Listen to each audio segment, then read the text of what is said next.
Good morning, welcome to CATEX TV. My name is Frank Fortunato. Today is Thursday, October 27th, 2016. If you want to follow us on Twitter, please go to CATEX TV. Two big earthquakes struck central Italy yesterday evening. It was about 70 kilometers or about 40 miles or so from the 6.2 quake that killed 289 people back in August. The first quake was a 5.5. It came at 7:10 p.m.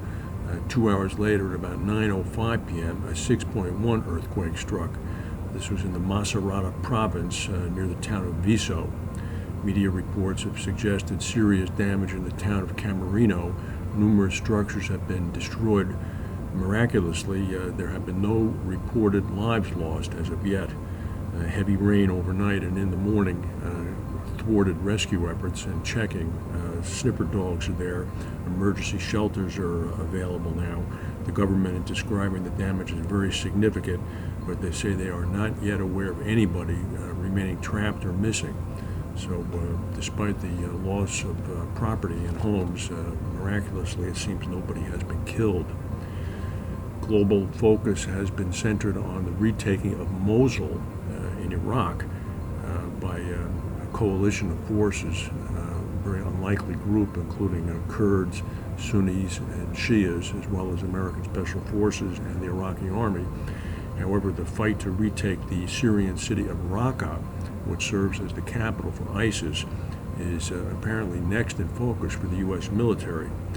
The top military commander in Iraq, the American military commander, Lieutenant General Stephen Townsend, said that the attack to retake the capital of the Islamic State must begin soon, within weeks, to disrupt planning believed to be underway there to stage terrorist attacks in the West.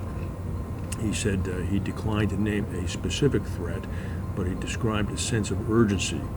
He said it's important to begin the operations to isolate the city immediately to begin to prevent attacks on the West that could be launched or planned from Raqqa. Catlin grew the top line in its reinsurance business by about 23% in the third quarter as profits surged by more than 2/3. This is unusual because many of the companies reporting have reported cutbacks in reinsurance written. XL said that the premium increase was driven by, quote, a significant uptick in new property treaty and credit business written in the Asia-Pacific region. The company said that the number was further bolstered by an increase in P&C treaty business in North America. The growth was partly offset by a reduction in premiums generated by the group's larger insurance division.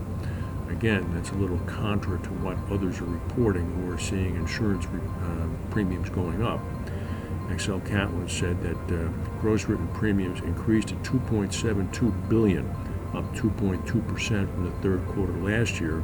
The company reported an operating profit of over $122 million for the quarter, which was a big jump over $71 million for the same period last year.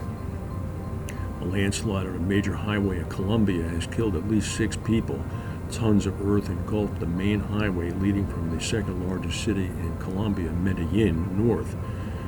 The mud from the mountainside covered an area the size of 2 football fields and buried 2 cars, a truck, and 2 motorcycles.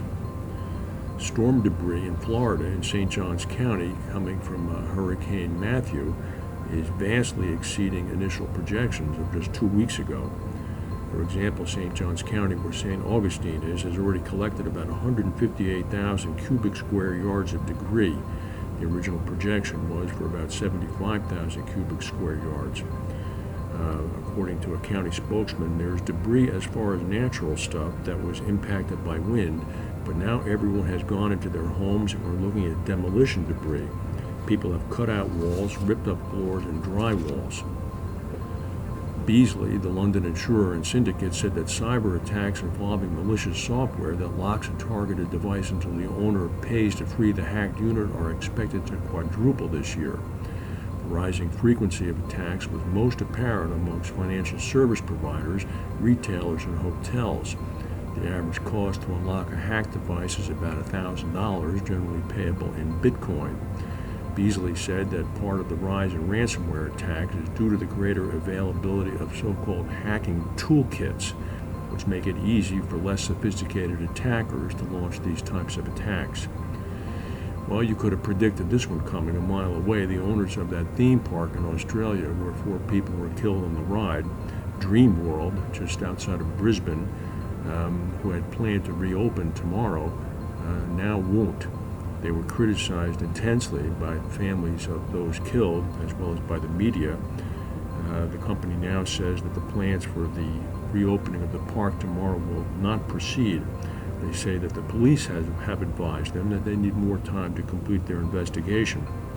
The company that owns the park, Ardent Leisure, was criticized in the media for proceeding with a scheduled general annual meeting in Sydney earlier today and awarding the executive director of the theme park a performance bonus for the past financial year.